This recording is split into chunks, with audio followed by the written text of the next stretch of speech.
Hello, everyone, and welcome to Beautiful People Podcast. I'm with Mark and Lynetta, the Soulmate coaches, who I met on a beautiful, sunshiny day in Palm Springs, California.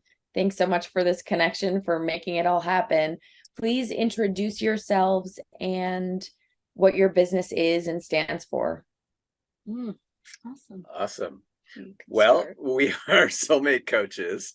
And what that means is we love helping people have the best relationship of their life, whether they're single right now and want to get there, or they're in relationship and they want to take it to the next level. That's our passion. So, what does next level mean? Well, I'd say it means way beyond what they currently have. You know, everybody's got stuff they, so to speak, do wrong in relationships, especially if you've had non-optimal examples from your past, like your family or previous love relationships. And there's ways to like clear all that stuff out and really create something that's the juiciest, most loving, most supportive ever. Anything you want to add to that?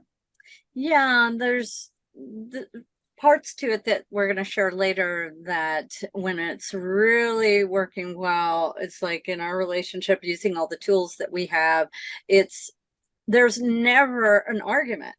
It's just we can work through anything together pretty harmoniously. And so that's why we're here sharing these. I want other people to have this much quicker than it took us. Way quicker than it took us. Yeah. And so, did you both have mentors along the path to help you get to where you're at now? Lots. Yeah, I had a lot of mentors. I was seeking, like knocking on the door everywhere, transformation work. I had spiritual teachers. I've had trainings, mostly transformation, like landmark education. Mark also had that background. So we have a lot of common modalities that we both had training in. Do you want to share yours? Yeah. So, yeah, there was a lot of about 20 years worth of internal work we both did before we met each other. So we had a common toolbox for doing relationships by the time we met. And so it was relatively easy for us to use those tools in a relationship. Now, the other thing that this may sound funny to share is we also had an earlier lifetime of lots of relationship mess ups. You know, both our families and then love relationships. Between the two of us, we have 4 previous relationships, marriages, Yeah. and then additional longer term relationships. So we've had lots of practice and experience doing everything that you're not supposed to do in a Which actually relationship. makes you an expert. It does. Yeah, we know what not to do now. We're experts at that.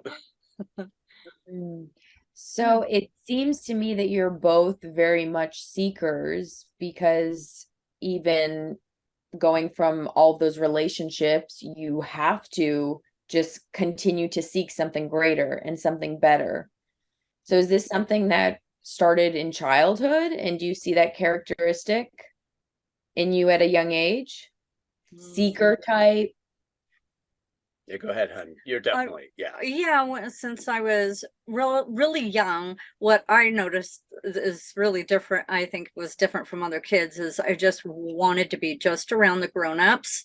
I was really interested in what they're talking about. So I always wanted to be older than I was.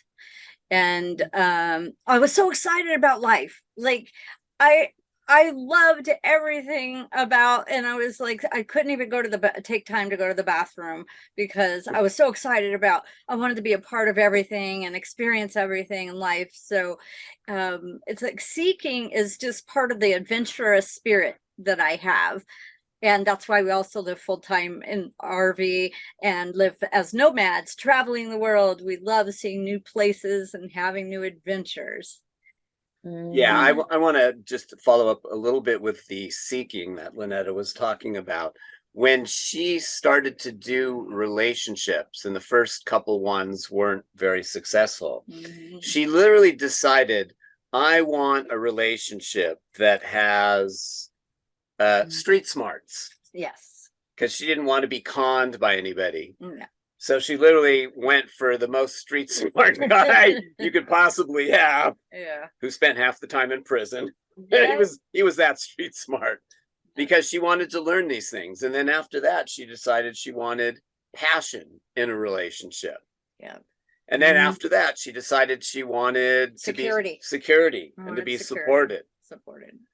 So it's like she's been a seeker down to the relationships about what she wanted to get from each one, until when it came to her last relationship ending.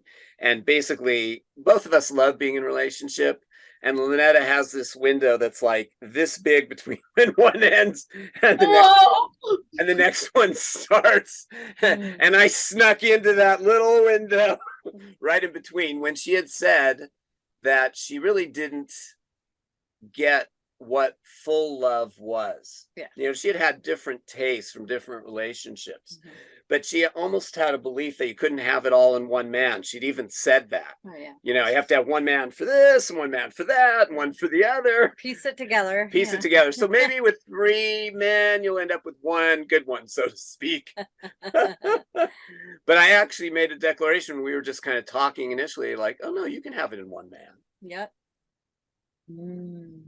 Yeah. So do you find that people settle, or they don't know how to embrace the all in one man that's possible? And not both. They do both. They'll settle. Or if they're, you know, if they're open to it, maybe they'll be in an open relationship where they have 3, you know, right, guys. But we're not impressed with most of those, no, because they're really not diving deep into what's really in the way. Yeah. And with one person, you can go much deeper than going broad, you know. Yeah. And, you know, one of the things, this kind of addresses your settling issue.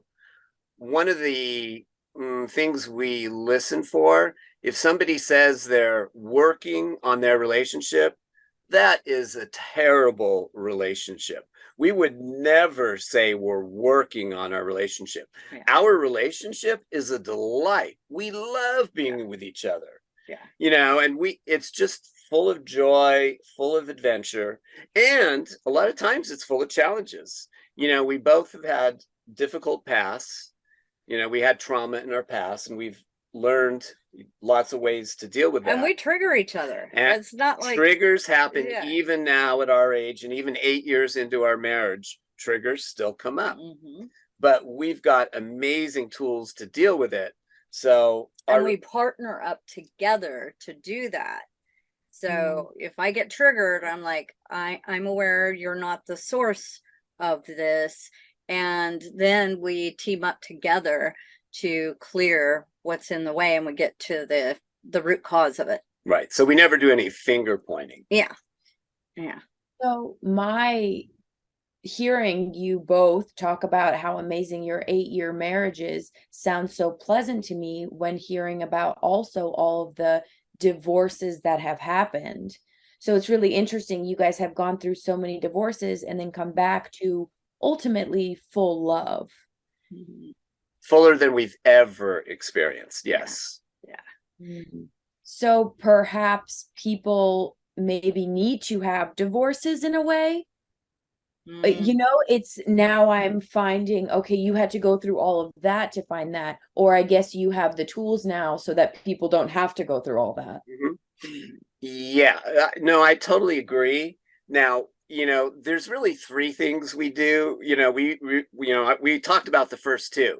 We help people who are single get into an amazing relationship. We have people who are in a, let's say, a basically good, decent relationship, take it way into the stratosphere if they want. But there are some people where we help them realize they were not with the ideal partner by any stretch of the mind. It was really huge challenges. And not that we told them to get out, but they eventually decided to let go of those relationships. And some of them within record time got into a new relationship that's well matched. And they're just way happier. Yeah, like one woman came to mind that a couple weeks before she joined, we have a Soulmate course. A couple weeks before she even started the course, we had been talking to her, and she had decided to let go of her current relationship. And then she started the course with us. And before the course had even ended, she found the man who she eventually married and moved to Hawaii with. And they're still together. Yeah. Yeah. It's really interesting because the concept of relationships in general, it's been so changed and warped in society, you know, where a woman maybe is old hag or something like that. Just all of these crazy things about, oh, my husband, just these negative things. And especially living on the road, I see how powerful relationships can be and how uniting, and just you guys get younger and more inspired together. Oh, So yeah. do you think it's like the media warping us to believe that marriage has to be the picket fence with the unhappy husband drinking his beers all the time and the wife yelling because of television?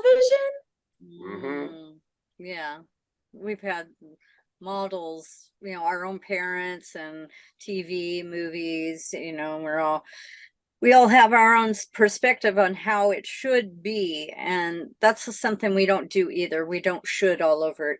I don't should on myself or Mark, you know, how expectations, how we should be in relationship. Yeah, and I'd agree with you, Alise. The models out there, especially the entertainment models, all the shows and movies we see about relationships, Yeah, most of them suck. They just do. Yeah.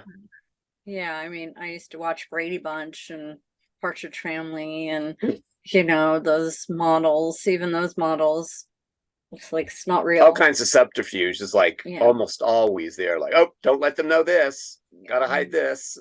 Yeah. And what we really value is authenticity, vulnerability, creating intimacy by sharing really vulnerably with each other. So that's what creates. What's a soulmate relationship really like? We broke it down, the nitty and gritty. So let's dive deep into what it feels like in that experience, and perhaps maybe something for someone listening can try to embody in a way to understand what is possible. Well, I like your question. Embodiment's really important. Well, it's actually, if you just take a breath with us right now, let's everyone just take a breath and just drop into your body. And I'd like you to just feel into Mark and I. Just kind of feel into our energy and the way we feel. And you can feel it even over the Ethernet. So I'd like you to just drop into your bodies and kind of touch into what it feels like to be in our presence, because being in our energy and in our presence is giving you a taste of what it's like to be in a soulmate relationship. Yeah. In particular, tune into our peace.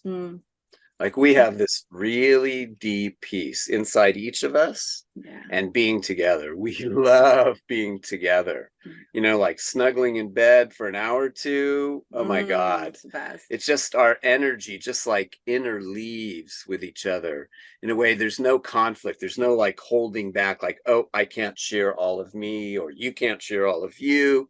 It's like we just merge together, sometimes energetically. It's just, and we just feel this like peace that just settles into our heart, like, oh my God, this just feels so good just to physically be together. And to imagine what it's like to have somebody who sees all of you, listens to you, gets what's really important to you, and treats you with just complete honor, and wants you to have whatever's important to you, even if it's not necessarily important to me. We use a standard called workability instead of right and wrong. Yeah. And it just makes for complete peace in the relationship. Lynetta's not right or wrong for something she wants or doesn't want. And the same for me.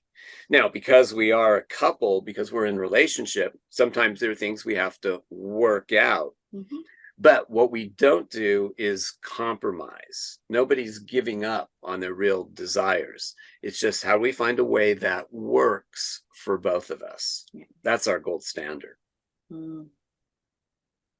So in the relationship dynamic, is it continuous? You're creating, so you're creating more of a flow together. So this is something that you create versus seek externally. Yes. Well, it's in our 4-step. We have a 4-step process we take people through, and the first is identifying what are the blocks in the way. The second is to clear them, and then the fourth is the manifesting. Yeah. Yeah. So it's, in other words, to really have a good relationship, you have to clear out the stuff from the past, which everybody's got, whether they'll admit to it or not. Everybody's got hurts from the past, families and previous love relationships. So you have to, on the one side, you have to clear that out. And you kind of get to this peaceful place where then, as you mentioned, you step into the place of creation. And you say, okay, now that I know what I don't want, and I've let go of the hurts from that, what do I want to bring into my relationship? So you call it in, you create it, you manifest it. So it's kind of like all 4 of these steps we use in our coaching and in our own relationship. Yeah. Both clearing and creating. Creation. Both. Yeah. Yeah. What are the most common problems that people come to you with? The most reason why they reach out?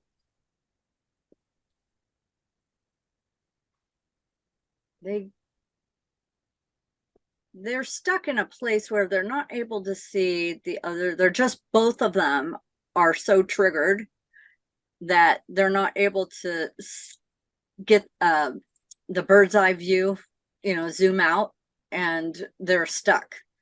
So they call us when they're like, I need help. We don't know what to do. We don't know what to do. Yeah. We're stuck. Yeah. It's like there's some love there, but there's a lot of hurt that's being triggered constantly. Yeah. So that's one group of people who come to see us. But then there's a lot of singles we work with who they at least say they would like to be in a relationship, but they're also afraid because they haven't released the hurts from the past, but they're not willing to give up on the dream. And that's why they're coming to us. So we help them clear what's in the way so they can have it, so they can create it. Yeah. And do you prescribe activities to do in order to engage in activities? Just out of curiosity. Oh, absolutely. Are you like go on dating sites, or like what's that approach like? For singles or for couples? Singles. For singles? Well, I mean, the most obvious is we have a 12-week Soulmate course. And in the course, they literally have daily activities they do for all 12 weeks that, first of all, give them immediately the tools and the experience of being in a soulmate relationship. When we coach somebody, they're actually experiencing immediately what it's like to be with a soulmate, because the way we talk to them, the way we see them and listen to them, and then we get what's in the background and the love we have for them and the vision we hold, the way we hold space, like all these things are giving you a taste. So yeah. So it's like, so the interactions are that way, but then in the actual course, there's literally daily exercises they do to really get this into them on so many levels. There are thinking exercises, there's feeling exercises, physical exercises, all depending on the situation and their goals. What do you have to say to people that maybe they hear about soulmate and they think it's a little bit too woo woo? What do you have to say to the people that are like, oh, this is woo woo, soulmate woo woo? Right. I'd say, watch this video. Yeah. We're in. It's about relationships. You can even take that word. If that word doesn't work for you, we're not attached to soulmate. This is about relationships, and everybody's in one, or people want to be in one. I mean, whatever category you're in, you can just take out that word. Soulmate, we chose soulmate because that's how we feel we are to each other. But that doesn't mean the people coming to see us need to buy into the whole soulmate thing. Right. Yeah. And I'd actually say, even if two people were not soulmates, I'm not even going to go into what that is, they could still create a soulmate level relationship. And that's what we're really after. So we don't, on a certain level, we don't even care if they're soulmates or that's a goal. But to have a soulmate level relationship, that's what we're about. Yeah, it's really powerful. For something that comes to my mind is what a soulmate is not. And you sent me that really cool list, which I would like to go through. Sure. Perhaps we can discuss some of those, but I do think back to times that I've seen relationships, right now I'm in a relationship. I don't have kids. I'm not married. So I'm just learning. I'm learning a lot about myself, about my partner, about how other people do it. Are they happy? Do I want to learn from them? And so there are some relationships where people are very sarcastic, or perhaps they swear a lot at them and they bring them down and they don't encourage growth. And when things like that occur, it really comes down to the individual person. So at that point, it's just the people willing to work on themselves or not. Yeah, that was actually one of Lynetta's criteria when it came to our relationship. Yeah. Because she had basically been the one in the lead, if you will, in almost every previous relationship. In fact, some of her previous partners would say, what? You had another breakthrough on something? Like, haven't you had enough? You just had one of those yesterday. Shouldn't wine a month be good enough for you?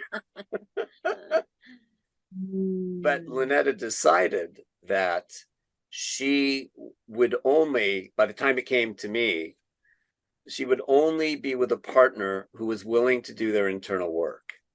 And kind of what you were hinting at is, if there's two people, but only one of them's doing the work and the other person doesn't want to do it, they just want to go to drink and do their whatever. Yeah, that relationship is not going to work long term. Yeah. And in that case, do you go through all the codependency factors that go into place when it comes to leaving a relationship like that? Say more about your question.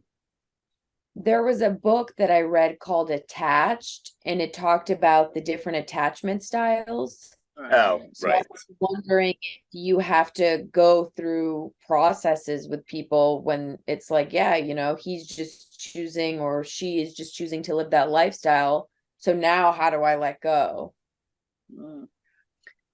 Yeah.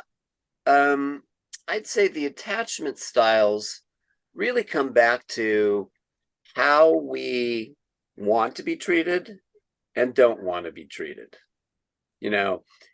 If we're really feeling honored in our relationship, we're going to feel connected. Yeah. And if not, then we're going to be avoidant. It's really, what are you getting out of the relationship? Is it beautiful and loving and supportive? Or, as you said, is it attacking and denigrating? I really like your matter-of-fact approach to it, because it is true, we make things so complicated with all the reasons why, when in fact it's ultimately goes back to how you guys are feeling together from what I see. And that's what it all comes back to, your Mhm. energy and how you choose to live together as one unit. Yeah. Yeah. And to actually go a little further in what you brought up, you know, if when we talk about somebody being avoidant, for example, basically what we're saying is this person has had some real significant relationship challenges in the past, and they're still hurting. You know, Mhm. if all that stuff was cleared, then they'd be open to being to having new relationships and to connecting deeply with other people. So all these things really just point to whether something is resolved or not in our energetic space. Because they are It's fun to play with. I loved reading and, understanding all the attachment, avoidant, secure attachment and all of that, and it is a really hot topic because it points to, oh my gosh, we can do something about it once we understand it more, and we can like, oh, okay, now I can identify it. And yeah, that is helpful. Like we like to go through the is it the 5 love languages? Oh yeah. Or the, where you can get to know what the love language is of your partner and why maybe you guys are totally missing each other with your love language if you have different love languages and it feels like your partner doesn't love you when in fact they do, but they're doing it in their own love language. So it's really helpful to study all these different relationship styles. Yeah. And actually, we've had that issue because we do somewhat have different love languages. And that's been a challenge, especially at the beginning. Yeah. Because the way I receive love is not the way Lynetta likes to receive love. So we really had to learn each other's love languages to give each other what they want to receive. Yeah. Yeah. Do you find that a lot of the people that come to you are more spiritual and open and have worked on themselves? Or is it all different people that are super, super type A? Yeah, I'd say our ideal client is absolutely somebody who is spiritual and has been doing their work on themselves. Yeah. Do we work with people who aren't there? Yeah, we do. But the people who I would even say are going to get the best results are the ones who do have a spiritual outlook and have been doing their internal work. Yeah. Yeah. And that's really important because I feel like this is a new opportunity for people in spiritual relationships to get support, because it is becoming more common to go to coaches instead of doctors. Not saying that there's anything wrong with going to a doctor, that's benefit in so many ways, but I'm dating a holistic fitness coach and I see the value in going to a fitness coach who's holistic versus another approach. Yep. Yeah. Yep. So really beautiful what you're doing. I'm just going to open up the graph that you sent and what it isn't. And I just want to go through a few and see what you have to say about these, just a fun game. Cool. Yeah. So it's not hiding or pretending. What would you like to add to that? Well, I've been a chronic people pleaser most of my life. So I always thought I had to find out what he really wanted, what he expected, and then I would play that role. So with Mark, first time I looked in his eyes, I felt all the doors inside of me open, even the ones I've been keeping hidden. And I saw I could be totally authentic, share all of me with him, and he could be with all of it. And I knew that right away. So that's how I see the not pretending. I don't have to pretend. Yeah. Yeah. It's just not pretending. It's being revealing. With Lynetta's help, I have been able to reveal or to share the things that have plagued me my whole life, things about myself that I've found challenging to accept. And I have shared every single one of those that I'm aware of. Anytime something comes up, I'll say, hey, this is something I'm still challenged with.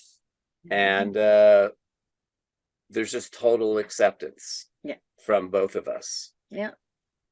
So beautiful. Next. It's not giving up your dreams.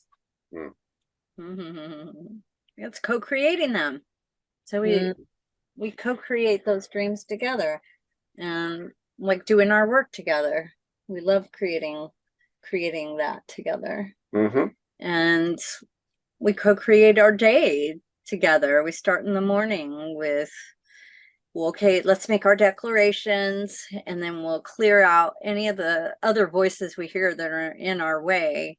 So that's how we start our day, is by creating our day together. Yeah, so there's a lot of commonalities we have, but it's not like we're attached at the hip. We do have somewhat different needs and desires.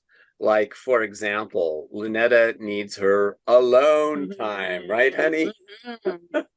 So sometimes she'll just want to go out for the day and just kind of bounce around, whether it's in nature or in town, depending on where we are, and just do her own thing.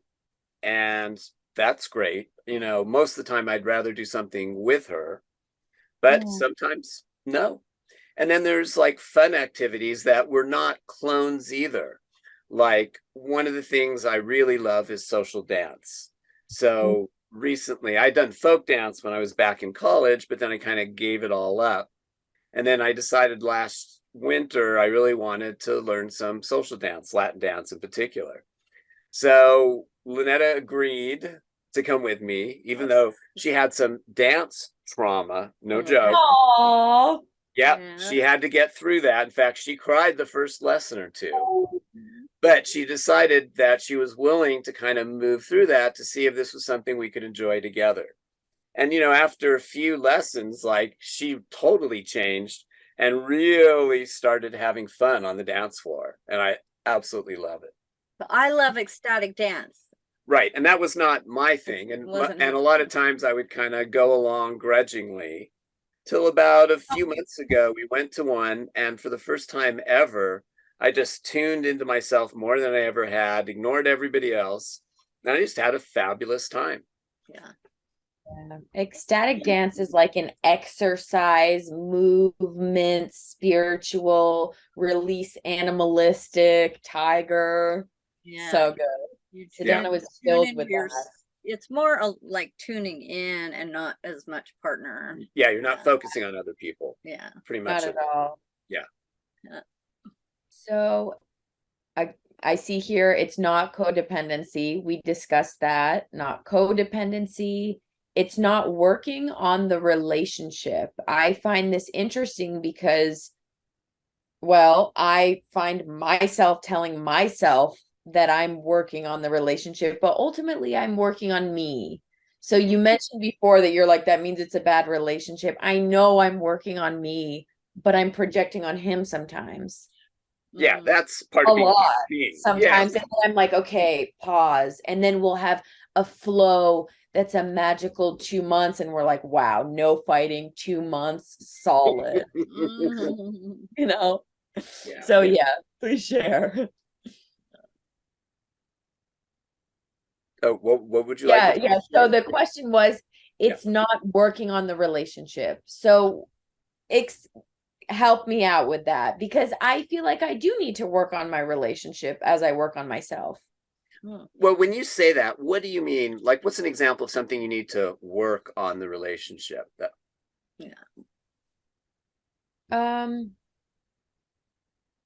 Maybe I could be sometimes a bit more loving and less direct in my statements.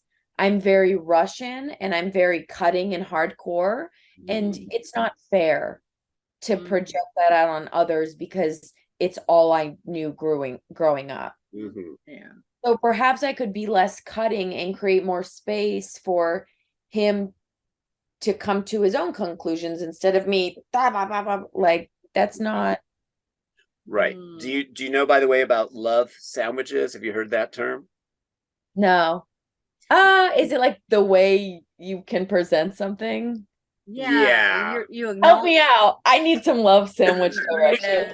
Yeah. Okay. Yeah. So love sandwich goes, okay, so you have something in mind, like you're bothered by something.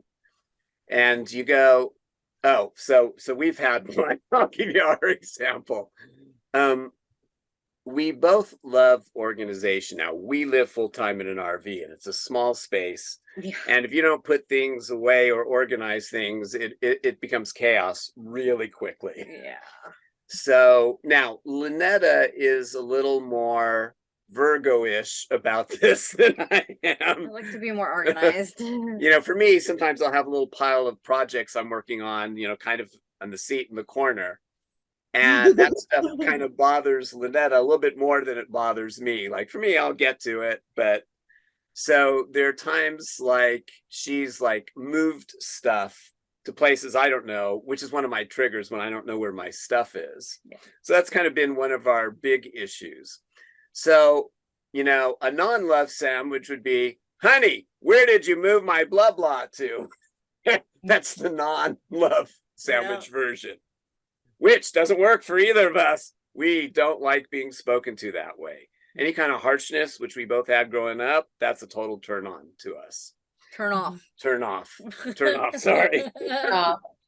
So the love sandwich version would be, honey, I love how you love organizing and keeping our home neat and organized and having a spacious feeling.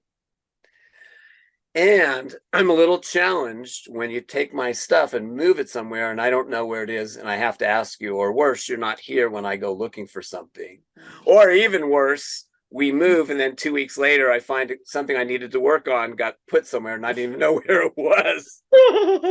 So if you could let me know when you move things. I understand sometimes you feel the need, like we're moving the RV and you just got to pack things up and you need to put things away somewhere. Not a problem. I love your organization. I love that you take care of things. But if you could just let me know where you put something, then I would just appreciate it so much more. Okay, I can do that. That's an example of the love sandwich. That's a good love sandwich. Now, what would be your love sandwich for the mess? For the mess? Not the mess, but the pile corner. Yeah. Well, mine is when we're moving, especially, or if we have somebody over visiting, I like to have a spot where they can sit down and, I told them, I'm like, I move your things to the nearest, closest place. And then we actually found out that doesn't work because then there's like 4 or 5 piles in different places. So then we came to an agreement together that we would just have one pile on the seat next to him that everything can go to. And I can put it in that one place. And that is the way we came to an agreement. Well, actually, we got some bins. So things go in the bins, basically. Right. That's the way we found to make it workable. Yeah. Good feedback for our RV relationship. Yeah. That's funny. Well, is there anything else that you guys would like to add before we finish up? What I would like to ask after you add everything and perhaps we engage in that is books that you suggest. I know that please share again your course, but books that you suggest for people to read when it comes to relationships, and also advice that you have for people listening that are single and feel confused, and also relationships that are in a phase of hardship. Okay, let's take these one at a time. That was about 5 or 6. I'm like, wait a second. I have so much I need more. So first, books. Yep. Well, 5 love languages. Yeah. Yeah. We actually have, we've written 2 books, so those could be helpful. the book I wrote is called Three Doors to the Soul, and it's about a spiritual understanding of what we human beings are doing on this planet, and especially what happens if you've, quote, been victimized. You know, you have some kind of abuse, trauma in your past. How can you end up understanding that and eventually releasing it so you can be fully free to live your life any way you want to create it? So that's one book. And then Lynetta wrote a book.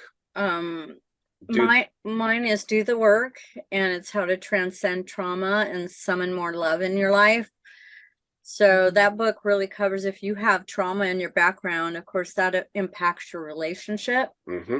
And there's a lot of tools in there for how I was able to release and clear and heal from my trauma. And it gives you the tools to do that as well. And it's something that you and your partner could do together if you're in a relationship.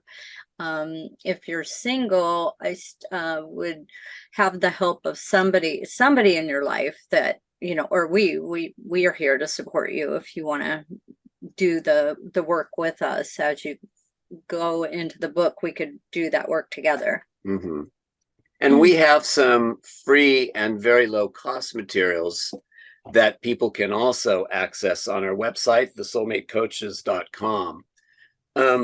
So some of those give a sample of our 4-step process, and people can use those for free or minimal cost as well. So for some reason, when I was on your website before, it was markandlynetta.com.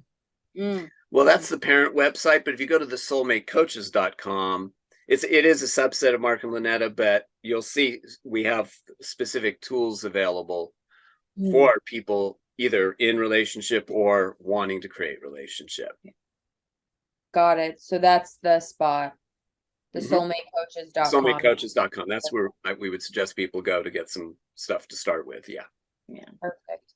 And what is some advice that you have for a single person listening to this right now that is seeking love and has had bad experiences and is a little bit jaded by their trauma?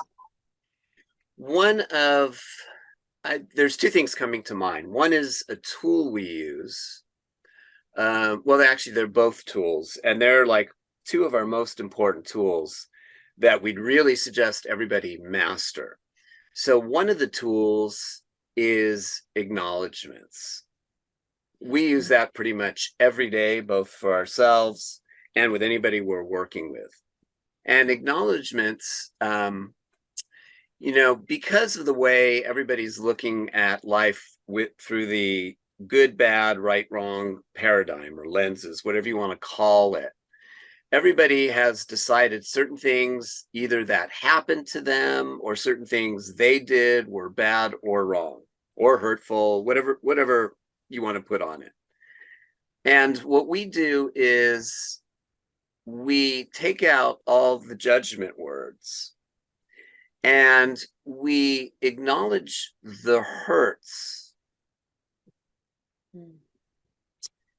And we use them as a tool. Instead of just saying, yeah, you were hurt. And we certainly never say, get over it. Like, forget that. That's not the same as saying you clear the energy. And we have different techniques for clearing, which I'm not going to get into here. But one of the things we do is we use what they didn't like about how they've been treated in the past as a tool to create the way they do want to be treated in the future in their either next or current relationship. And that is absolute gold. So all the past stuff that you might think are disabling and you know, we just would sooner forget it, we do the exact opposite. When we coach somebody, we take them through at least 6 major relationships, parents, love relationships, and we go through really with a fine-tooth comb. What didn't you like about it?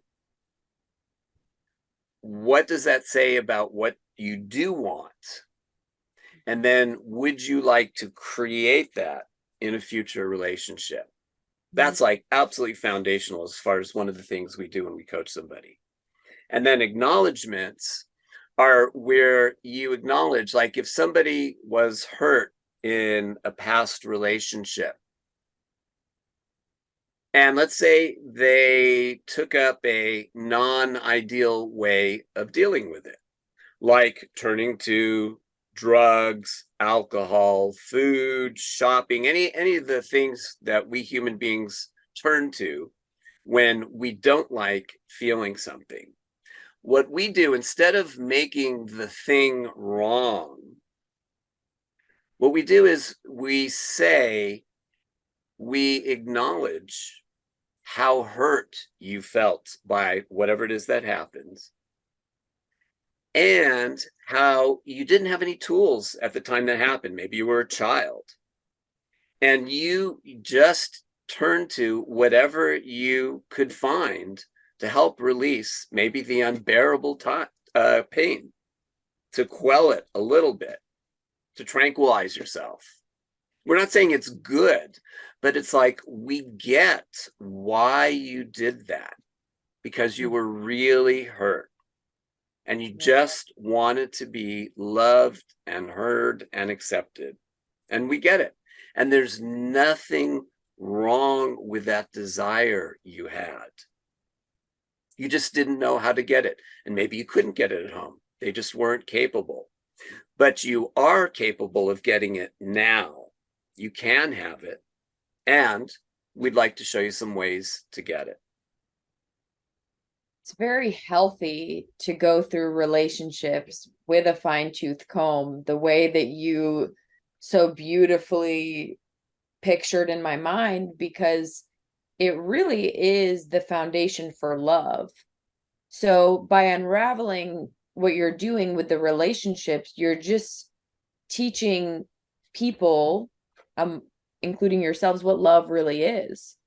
Because if we're being taught the way this is how love is in this relationship, it's like, oh, wait a second, so what's love? Conditions? Right. Yeah, we're taking bad relationship energy and turning it into good relationship creation tools. So awesome. How else would you know unless you had an experience of the things that you don't want? Those ones help you create the list of what you do want. What advice do you have for people who are in a relationship right now that are facing challenges in their relationship? You know, for example, 4-year relationship, marriage, 3rd year, super hard. 2nd year relationship, super hard. 2 years into a marriage, struggling, kids, finances, no sex. What do we do with that? Advice for people listening. Hopefully they're not. Hopefully this is like one person that we're helping and this is not the majority, but perhaps someone needs support to stay in it and not feel down. Yeah, I'd say first thing is learn acknowledgments. Yeah. Acknowledgments are key, because it's not that the situations are challenging. Yeah, it's challenging with the job responsibilities and the kids and whatever else you have. But if you feel totally supported and loved, man, what you can go through is... Love that. Yeah. And they often need, I'll tell you, when I was going through all my really tough relationships, I've never seen a couple that could model that for me. That's why I love that being soulmate coaches, we are soulmates, where sometimes, I'd listen to somebody give me advice that was single, and I'm like, well, but you're not in relationship, and how long has it been since you've been in relationship? It's like, we're in a relationship, so we're modeling for you what's possible. And if you're having a big struggle in your relationship currently right now, you need some kind of model for how it could be if you've never had that. You guys are helping so many people, and I'm so happy to have had this conversation to share what you stand for and who you are. Thank Mm, you. Thank thank you. you. Thank you. Last